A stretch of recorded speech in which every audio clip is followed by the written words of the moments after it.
Today on Locked On Phoenix Suns, no Ryan Dunn or Oso Ighodaro on the NBA's all-rookie teams for 2025. Were they snubbed, and what comes next for the two Suns rookies? Let's go.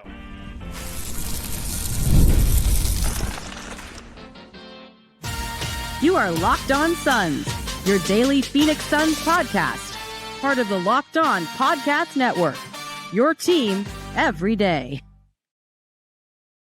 Welcome back into Locked On Phoenix Suns. I'm Brendon, Kleen, a staff writer at Awful Announcing and a credentialed Suns media member. Thank you for making Locked On Suns your first listen here on this Wednesday. Don't forget Locked On Suns, free and available on all platforms, including YouTube. So click that follow or subscribe button. Do what thousands of other Suns fans have already done. Become an everydayer and get locked on to the Phoenix Suns right here each and every day. We've got a lot of rookie breakdown to get to. Joining me to break it down, as always, from the Wild West Valley, my fellow Suns credentialed media member. How are we feeling, Ben Garcia? I'm good. A little upset because of how much I've talked about my guy Ryan Dunn, but I guess we can dive into it in a second. All rookie coming out. I was asking you pre-show, I was like, feels like there at least hasn't been as much pomp and thrill surrounding the awards this year. But yeah, I guess we should get all NBA and MVP pretty soon here too. I think this stuff is just content all year. So I almost feel like by the time it comes out, it's like, yeah, figures.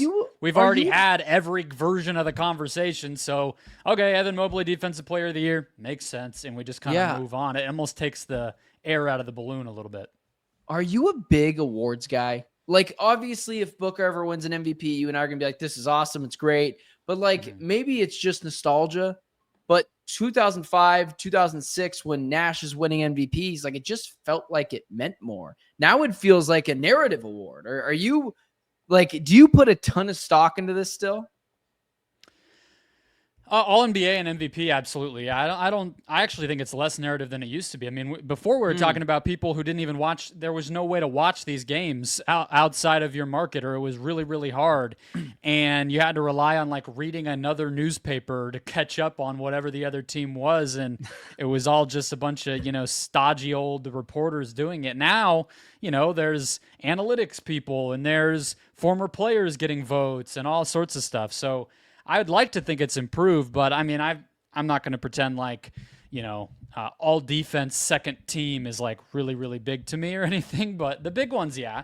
And I think all rookie is a good moment. It's a snapshot, right? It's like, it doesn't tell you if a player is going to be great, and it doesn't tell you if they're going to suck. There's people who make these teams and never play well again. There's people who don't make them and end up being like top 5 in a redraft in 5 years. So it can go any direction, but it did come out today for this past season. It was a obviously starless draft, as we talked about plenty last summer. First team was Stephon Castle, the Rookie of the Year, Zachary Risacher, the number 1 overall pick, and then Jalen Wells, Zach Edey, and Alex Sarr. Second team, Ben, was Matas Buzelis, Bub Carrington, Donovan Clingan, Kel'el Ware, and Yves Missi. No Ryan Dunn, no Oso Ighodaro. We can get to that if they should have been here, but what were your thoughts just seeing who did make it? Well, the guys that did make it, it feels like, and this kind of turns my hand a little bit, it did feel like the voters got it right. Even, I don't even know if there is, but like second team all NBA is more of just like these are just the others receiving votes. Like, I don't really see it as like a real second team. It's the first team that matters to me, and then nothing at all. And to like what you had said, man, when it comes to like our guys missing it out, this draft last year was talked about like really bad draft, not a lot of high level players. I look at this list, man, and like Ware and Ware, who we've talked about at nauseum on this show, Donovan Clingan, Bub Carrington from the Wizards. Like, those are the second team guys. I'm like, man, last year's draft was better than I think most people thought it would be. And then, of course, that takes me over to the Ryan Dunn thing. If Ryan Dunn had played consistently, he should have been on this list. This is no more, which is why you don't take the all-rookie list like super seriously, especially the second team, because it's so, how much is the coach going to allow them to play? Like, this is a Coach Budenholzer issue. He didn't want to play Ryan Dunn for like a month at a time and never gave him consistent minutes. So I know what he is, and let's just keep it a secret at that. But outside of that, I thought the voters did a fairly good job with it. What say you? Yeah, I think that's fair. We also don't know if Ryan Dunn got votes. This is an award where they don't release the full, like others, like you said, receiving votes list, the honorable mention type guys. They do release how many first and second team votes each player who made it got, but they don't show people who got votes and didn't make it. So maybe Ryan Dunn was like the last cut. Bub Carrington only got 3 first team votes and 40. He only got 53 total points here. Like I would think Ryan Dunn would be pretty close to that versus a guy on the Wizards who was, a bit player, all things considered. But I found it from Dwayne Rankin. So Ryan Dunn received 1 first place vote, 7 second place votes for all rookie. So that feels really low to me. Yeah, it does. It does feel very low. And that feels very almost low. like not even just Bud, but maybe just the Suns stink rubbing off on Dunn a little bit, where people were just like, I'm not giving any positivity to that situation. Because I'm looking at this list like Sar was just playing empty calorie minutes on an awful team. Very true. Very true. I think Kleen I would guess his total minutes were probably similar to Dunn's.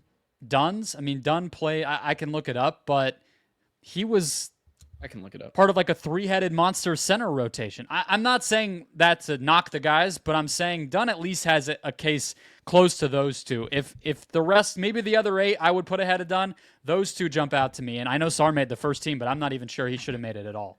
Yeah, I would kind of agree with you a bit on Sar because there were a lot of empty calorie minutes. But here's something that'll maybe tick you off a little bit more. You could nearly fill out a whole nother team before Ryan Dunn gets in. Isaiah Collier was ahead of him. Kyle Filipowski was ahead of him.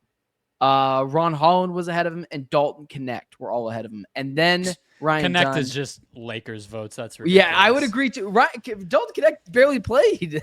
That one was really funny to me too. Yeah. And just ahead of Jared McCain, who played all of 12 games this year, Ryan Dunn. I'm being a little facetious about that. You know what's crazy is Connect actually played more total minutes than Dunn, but Dunn did play more than Klingon. I had that right.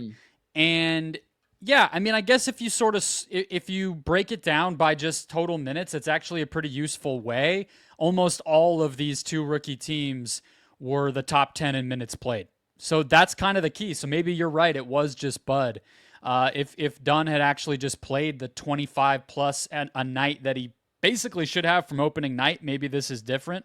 43% from the field, 31% from 3. Obviously, his counting stats are pretty minimal because he didn't play. 6 points, 5 rebounds, 2 assists. But Oso, I don't think should have been on here. Can we agree on that? Yes, Oso should not have been on it. No, he shouldn't have been on it. He shouldn't have been on it. I got nothing more than that. I feel like you want to say more about him because he was the 42nd overall pick and he was a lot of help. Like to the Suns, that was terrible. Like he was a huge revelation for this team, but like not to the extent where he got bullied on defense at times. Doesn't have much of an offensive game. He just wasn't a net negative, which I think skews us a little bit. Well, if you talk about like net negative, net positive, you can also on Basketball Reference sort the rookie class by win shares, and he had more win shares than Dunn, which is sort of just like an on-off stat. How much are you helping the team when you're on the court, and then that accumulates over the course of the season and turns into a round number by the end. He had almost 2 wins, and Dunn had 1. So, that's just a random stat, but the advanced stuff really favored Oso because the center rotation was so bad for the Suns. But I think, you'd be hard-pressed to put him above many of these guys. So I don't think I'm too bummed out about the end result here, but I think it would have been nice as a little bit of a cherry on top given how terrible this season was to have the rookies be recognized. Well, we wouldn't have to continue to, or at least me, sing the praises of Dunn and be like, the Suns actually do have a couple of young guys who are fun and feisty to have on this team. And now it feels like we have to kind of sell it a little bit more because they didn't get the national recognition. Oso Ighodaro, by the way, didn't get a single vote. Not first, not second, doesn't nothing. surprise me. Nothing at all. Behind Reed Shepherd, I hope, because that was the last I person. believe only one second-round pick made these two teams, which was Wells from the Grizzlies. Wells. He's the guy who got that gruesome injury right before the playoffs. Oh, man. Okay, so let's get to these guys' development. If they didn't make it, how can they become the types that I mentioned at the top of the show where this doesn't tell their whole story, and in a few years we're like, oh, they're easily better than all these random guys who finished ahead of them in all rookie. We'll break that down next.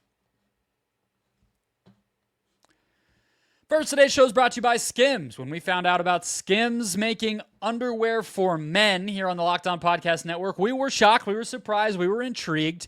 We've heard about the quality and all the varieties for years for the women who have made this very popular, but we were interested. We all gave it a try, and I will tell you firsthand, it absolutely lives up to the hype. We've all had the same issues, right?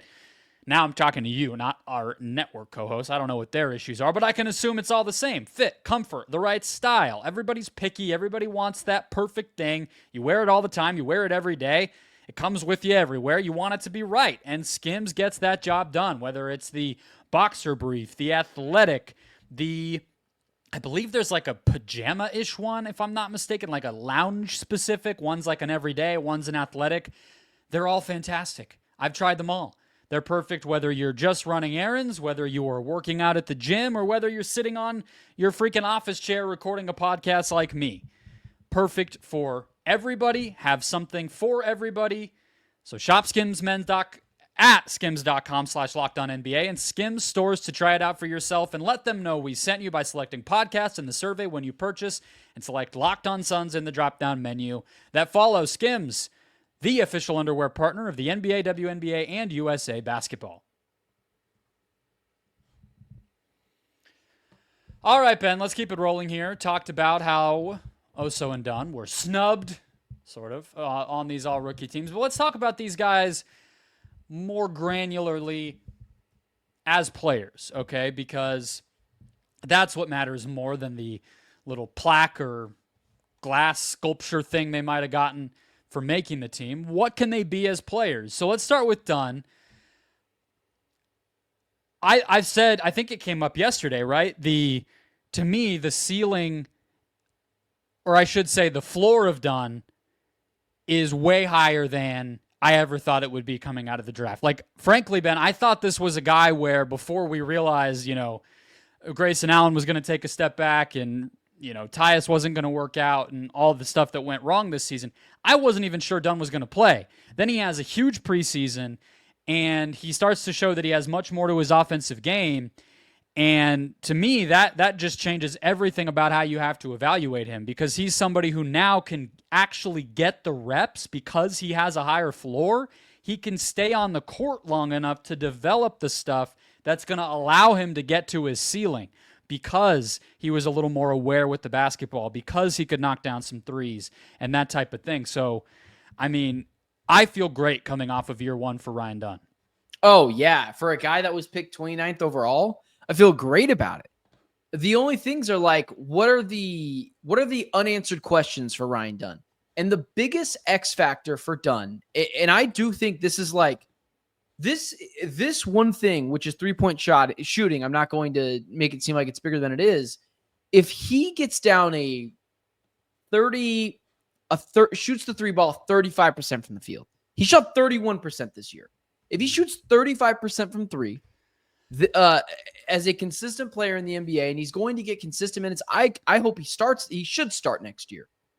Combined with his ability to get to the basket, his athleticism, and the fact that I do think at some point, like if you told me next year Ryan Dunn is an all NBA defensive player, would not shock me at all. He just has to make opponents pay. And what I mean by that is, and why I say 35% from the field, he can't be Russell Westbrook in games. Teams can't leave him open. And that's what's going to turn Ryan Dunn from either being a star, like what level of a star, I don't know, to just a really good role player, a Derrick Jones Jr., a PJ Washington, good players, incredible value for 29.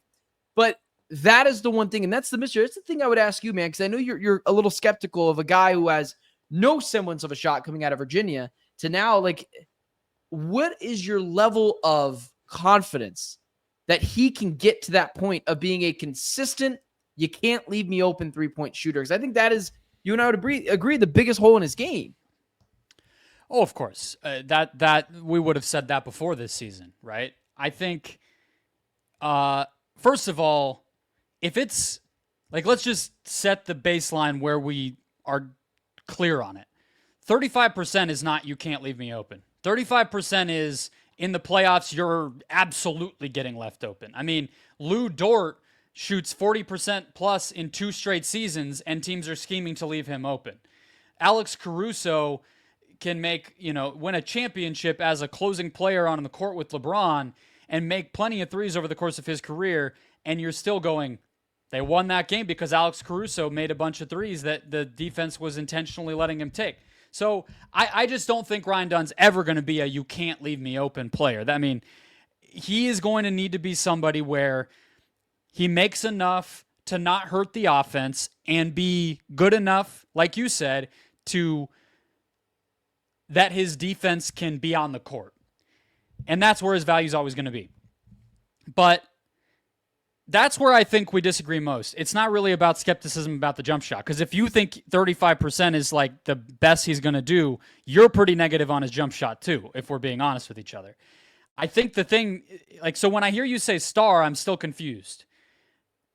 Because he's only going to shoot 35% and even if he's an elite defender, and I think his ceiling, frankly, is Derrick Jones Jr. level. It's better than Mikal, in my opinion.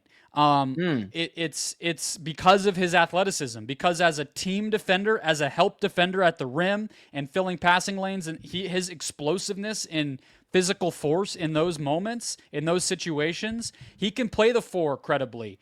Mikal never was going to be able to do that. Even in New York, he doesn't, right? So that's a ceiling that I think will be higher. But offensively, to me, I feel comfortable he can get to around 34, 35% and be in that Derrick Jones range where he at least can stay on the court.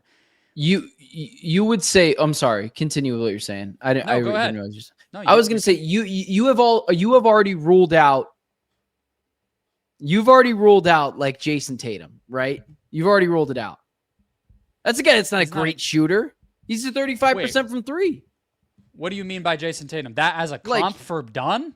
Not as a comp, but I mean like that level of player. That's the first guy I could think of that doesn't shoot the 3 ball super well, plays really well defensively, and has the same measurables to Jason Tatum. It's the first guy I can think of. I don't. Ryan Dunn will be nowhere close to Jason Tatum. Well, I mean, that's listen, you could say that, and I would probably agree with you, but like, I do think there is somewhere between. I do think he could be an all-star. Like, let me just say that. Like, I'm not going to give up on that yet. And I don't think 35%. I'm just getting Jason Tatum shot 43% as a rookie, 37, 40, 39, 35, 35, 38. Once he started taking bombing off the dribble because he plays point guard for that team, his accuracy went down, similar to what we saw with Book.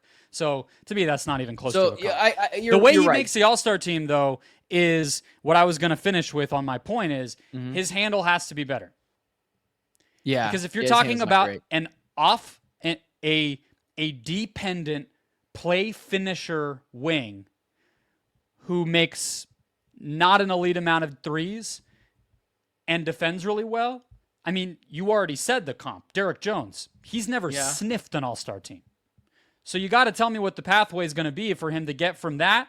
Derrick Jones, who we're already agreeing is a really good comp to use as a benchmark for where Dunn's career could go, to an all-star, which we're talking about. I mean, the wings who made all-star teams this year, it's KD. It's even at a lesser level, Jaylen Brown. Like, is so much better than where Ryan Dunn's at right now on all fronts as a player.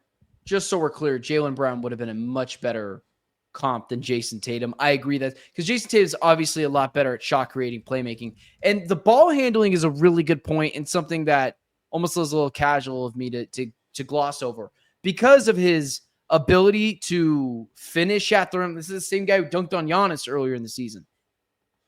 He needs to work on that as well, because if he doesn't, he's never going to be a consistent player getting to the rim, and that's a good point. But then that turns creating his own shot at all. If he can't dribble, you can't rely on him to ever have the ball in his hands, which means he's going to have a cap on how much he can score, right? Yeah.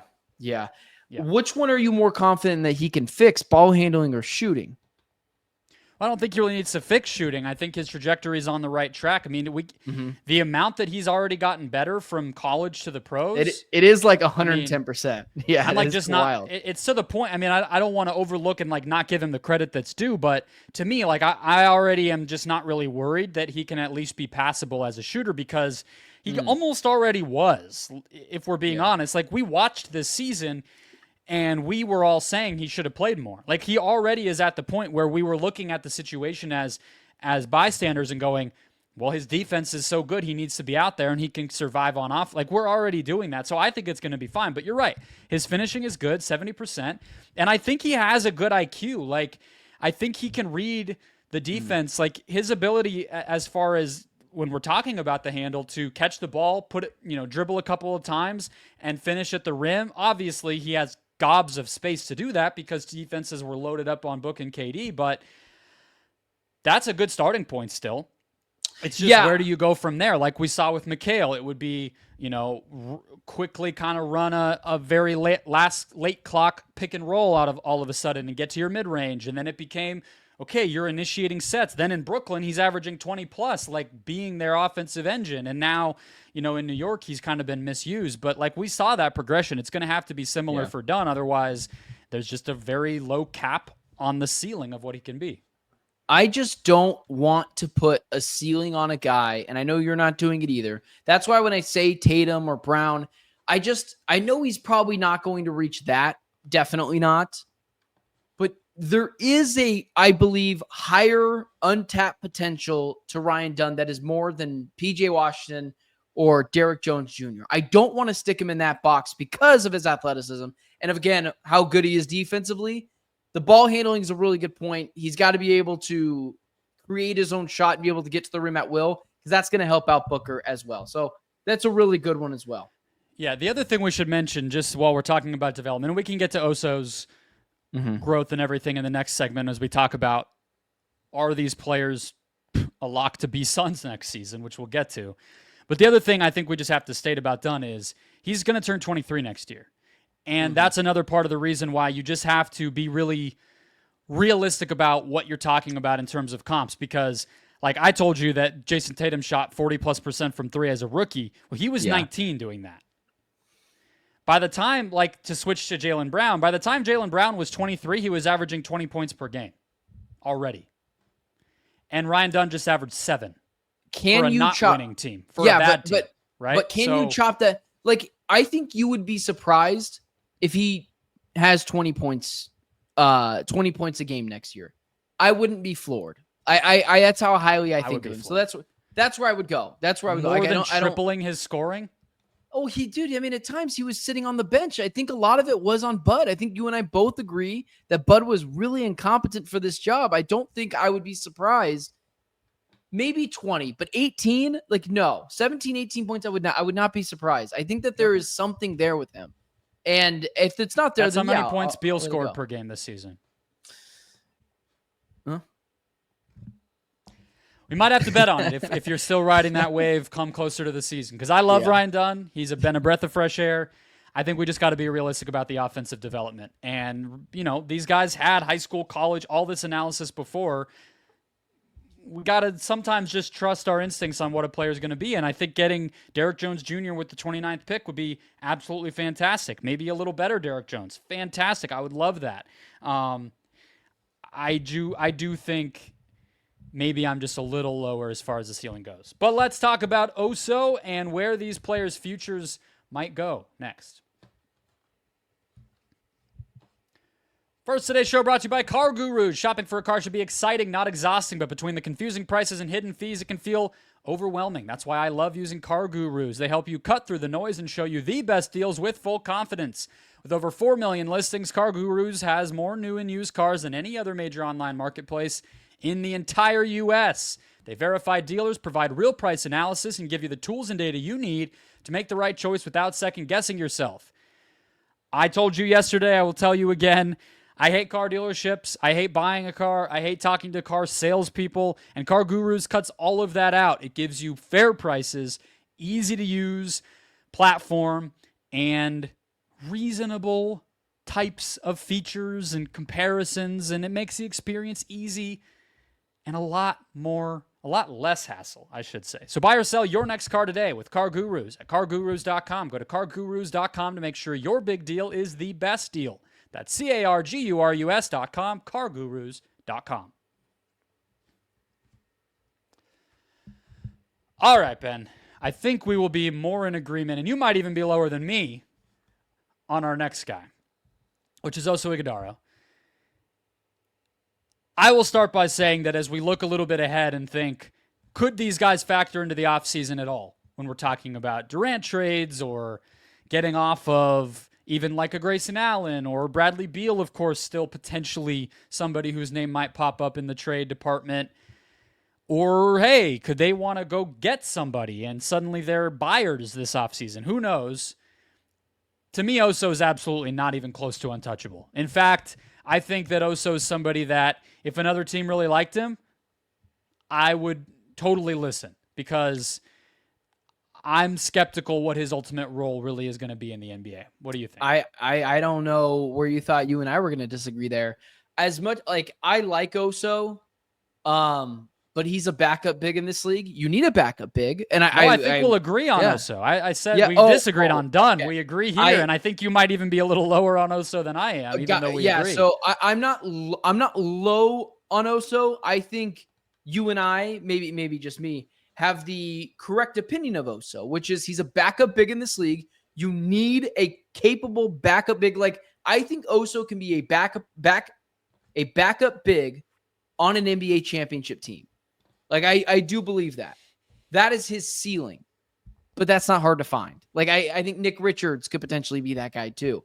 So like if I'm talking about a deal that could move Oso and get me off of Beal's contract, like let's say the Wizards or whoever it is like, well, you can keep this. Like just give us Oso. We really like what he could do for us. Done.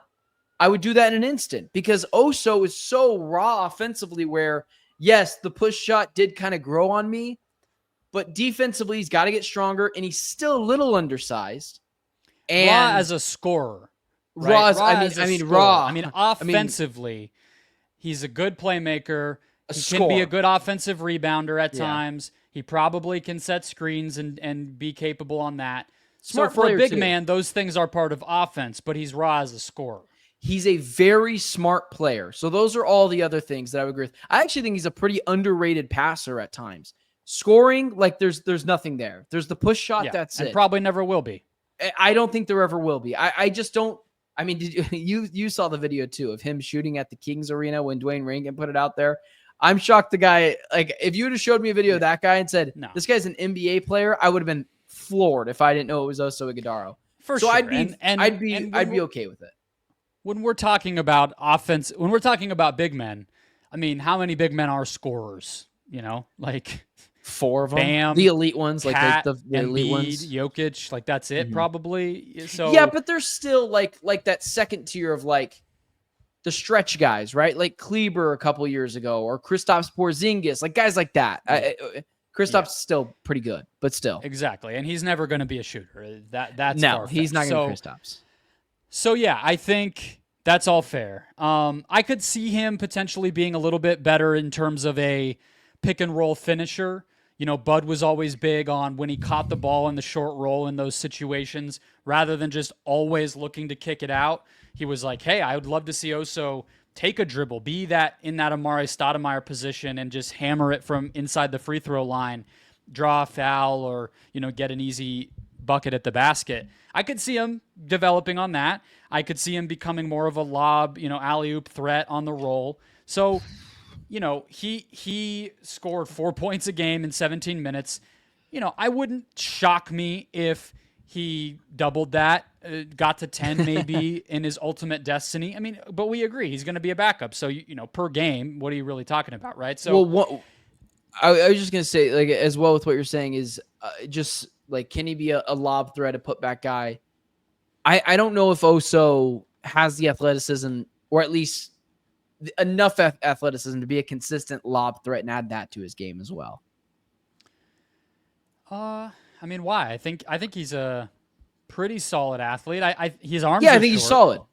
I think he's solid. I think you and I agree Yeah, that. I think mean, he's look, just solid. We're talking about what he could get better at. I'm not trying to say he's Yeah. going to become like prime DeAndre Jordan or something. I just think if you're saying what did we see from him this year and where could he Solid. grow, Okay. that's it. But yeah, probably solid. I wouldn't disagree. You're not talking with everything in his game. You're probably talking about it maxing out at solid, right? I mean, defensively, he's a switch guy.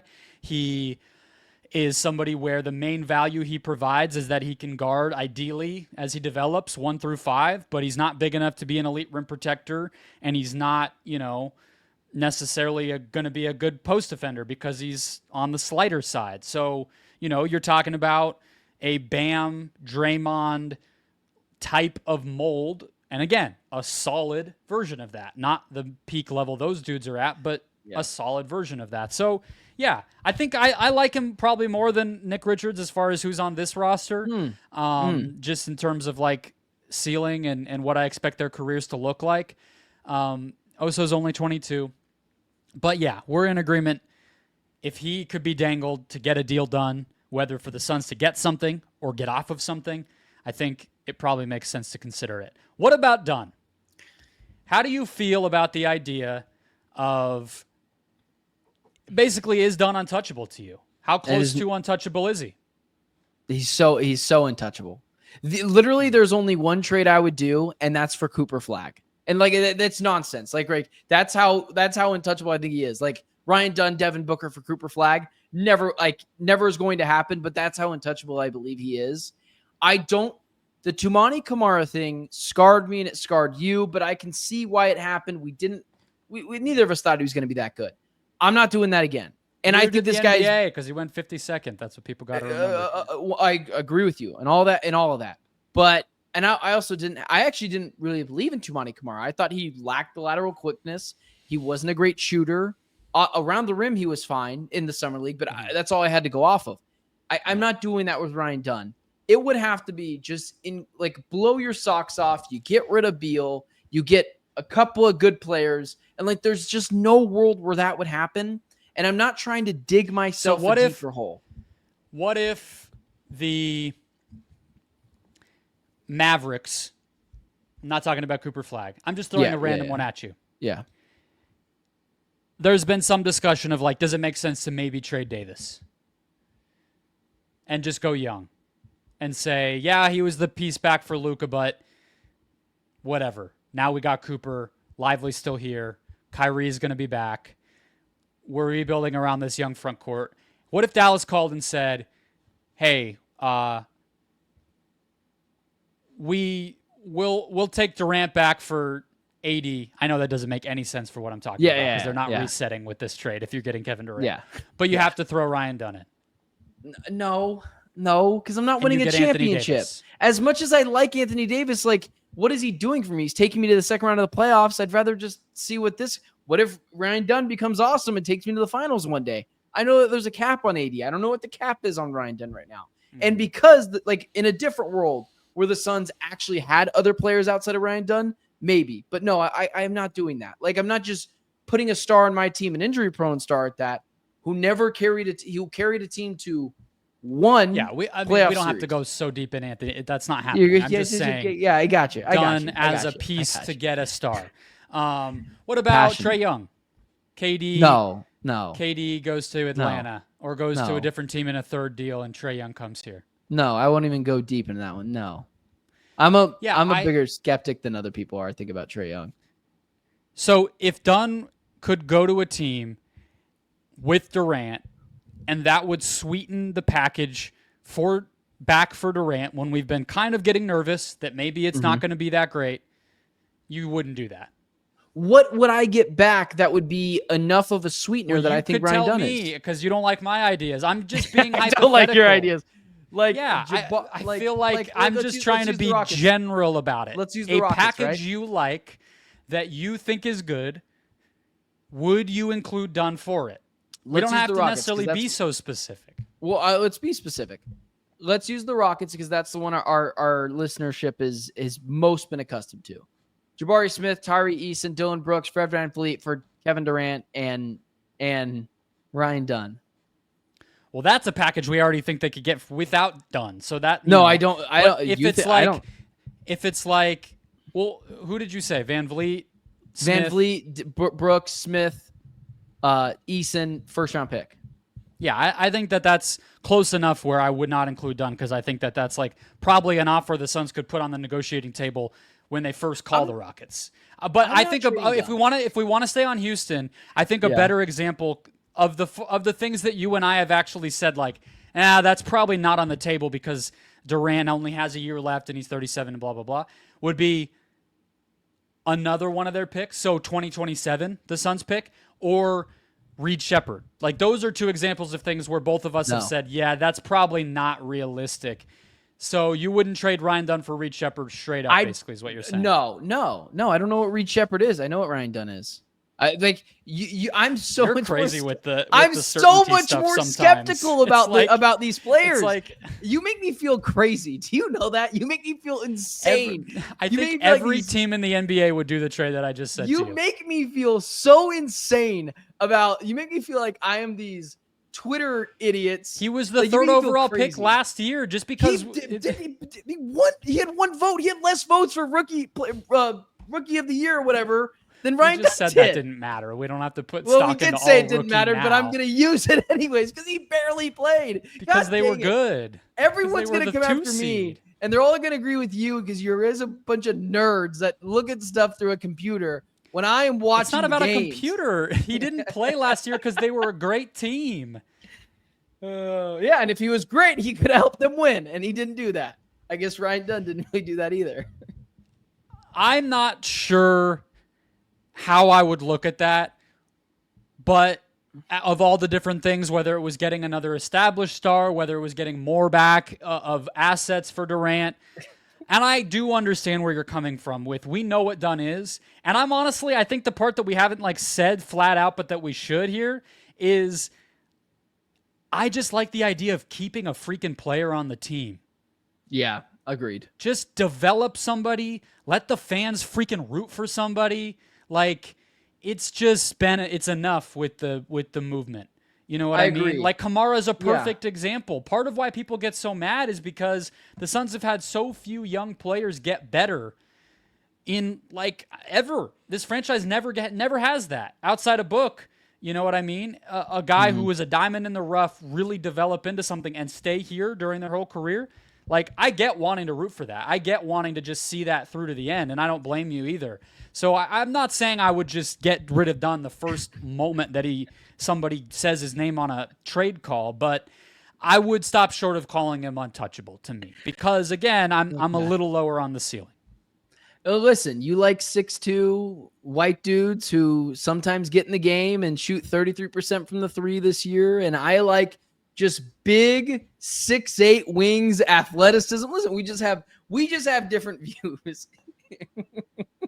I'm trying to turn the mob against you. Yeah, that's fine. I'll take the mob. Reed Shepherd was just a hypothetical. You could go anything. Don't you? could Don't. go anything. Let's not go there. Let's not go there. That'll wrap us up. Hit follow or subscribe if you have not already. Become an everydayer. We got 2 more shows for you this week as the Suns coaching search winds down and the offseason heats up. I'll talk to you tomorrow.